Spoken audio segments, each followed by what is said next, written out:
করো ঘুরি হয়ে গেছে।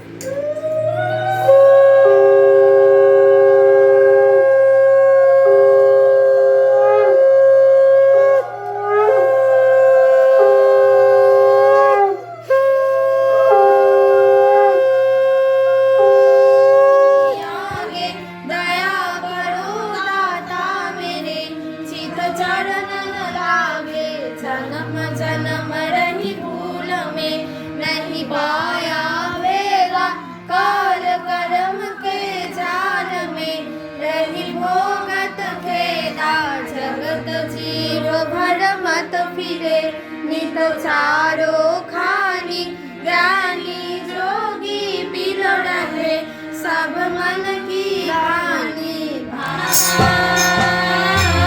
प्रेमी तुम्हारे तो नाम जाना एसेছো তুমি প্রভু কি দান করিতে এসেছো তুমি প্রভু কি দান করিতে নাই নাই আর ভয় নাই ও নাই নাই আর ভয় নাই তোমারে প্রণাম জানাই তোমারে প্রণাম জানাই। দেওয়ার জন্য খুব ভালো লাগলো। সবাইকে দেখাবো আমার সাথে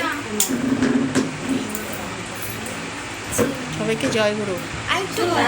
কিছুই তো শুনতে পারলাম মেয়ে বিক্রি করেছে। তার পর থেকে আমার জীবনের অনেকের সঙ্গে পরিবর্তন দেখতে পেরেছি। আমি অনেক ভালো আছি, আমি অনেক আমার আশাপূর্ণ হয়েছে অনেক কিছুতেই। আমি ঠাকুরের জীবন অনেক অনেক কিছুই পেয়েছি। ডাকলে ঠাকুর সারা দেয়, নিজের সেটা প্রমাণ। আগে ঠাকুর এই ঠাকুর যে ধরবে, ঠাকুরের যে নিয়ম কানুন আচার অনুষ্ঠান পালন করবে, তার অবশ্যই ভালো হবে। সে সবসময় সুখেই থাকবে, শান্তিতে থাকবে। জয়। একটা টান চলে আসছিল, খুব স্বাভাবিক ব্যাপার, কারোরই সেরকম ইনকাম ছিল না। সেই সময় প্রচুর মানুষ খাবে কি, খাওয়ারই তো নাই, তাহলে ঠাকুরকে কীভাবে ইষ্টভূতি সংস্থান দিবে, তাই না? তো অনেক মানুষ ইষ্টভূতি তখন ছাড়িয়ে দিচ্ছিল। তো শ্রী শ্রী দাদা, পরম পূজ্যপাদ শ্রী শ্রী দাদা মানে পরম পূজ্যপাদ শ্রী শ্রী আচার্যদেবের বাবা, তিনি 2021 সালে দেহ রাখেন। দেহ রাখার পরে 2022 সালের জানুয়ারি মাসে শ্রী শ্রী আচার্যদেবকে আচার্য পদে অভিষিক্ত করানো হয়। এবার তখন তিনি বললেন যে ডিপি ওয়ার্কসের কার্যক্রমে সবাই যেন ঝাঁপায় পড়ে। একটা ছোট বাচ্চাকেও তিনি নিয়ে যেতে বললেন। কেন?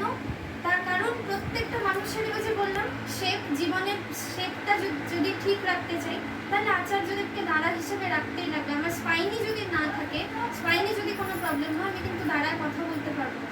তো আচার্যদেবের কথা অনুসরণ করলে কি হবে, আমরা তাকে আরো অনেক বেশি ভালোবাসতে পারবো। আর ভালোবাসা কি, পরম পূজ্যপাদ শ্রী শ্রী অবিন দাদা মানে আচার্যদেবের যিনি ছেলে, তিনি বললেন ভালোবাসাটা অনুভব দিয়ে হয় না। আমরা তাকে কখনো অ্যাবস্ট্রাক্ট নাউনের মতন ওই বায়ু ফিল করছি বা অন্য কিছু ফিল করছি ওরকম করে হয় না। ভালোবাসাটা হয় কর্মের উপর।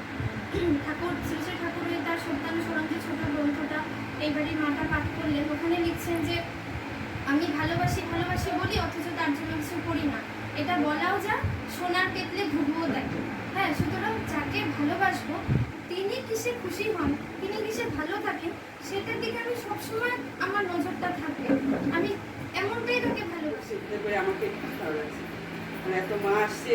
আমি ফোন করে দেখলাম দেবস্মিতাকে এখানেই আসছে, খুব ভালো। আমরা যারা উপস্থিত হতে পেরেছি পরম ভাগ্যবান। আজ মায়ের জন্মমা, যেটা ঠাকুর যখন নরদেহে আসেন, ভগবান যখন নরদেহে আসেন, তারা লীলা সঙ্গিনীকে সাথে নিয়ে আসেন। তিনি তো লীলাময়, সংসার ধর্ম পালন করে লীলা করে দেখিয়েছেন কীভাবে একটা সুন্দর সংসার করা যায়, তাই তারা মর্তে আগমন। আমার এই ছোট্ট দেবস্মিতা মা ইষ্টভূতি প্রসঙ্গে সুন্দর সুন্দর কথা বলল, এই প্রসঙ্গে আর যাচ্ছি না। ঠাকুর যখন গর্ভে ছিলেন, মনমোহন দেবী গর্ভে, তখন এক জটাধারী সন্ন্যাসী ঠাকুরকে মাকে দর্শন করতে আসে। তখন শ্রী ঠাকুরের মা বলছে না এখন তো গর্ভে সন্তান আছে, মাকে দর্শন করা যাবে না। আর ওই জোড়াধারী সন্ন্যাসীও নাসর বাঁধে না, আমি দর্শন করবো। তখন মাকে নিয়ে আসা হলো, তিনি শ্বাসখানে গোটা শরীর ছেড়ে দিয়ে প্রণাম করলেন। ঠাকুরের মা বলছেন আপনি এ কী করলেন, যার গর্ভে সন্তান আছে সন্তান করলেন। তখন সেই সন্ন্যাসী বলছেন মাগো আজকে আমাকে আটকাচ্ছেন, একদিন গোটা পৃথিবী তার চরণ তলে মাথা দেবে, সেদিন কয়টা মানুষকে আটকাবেন।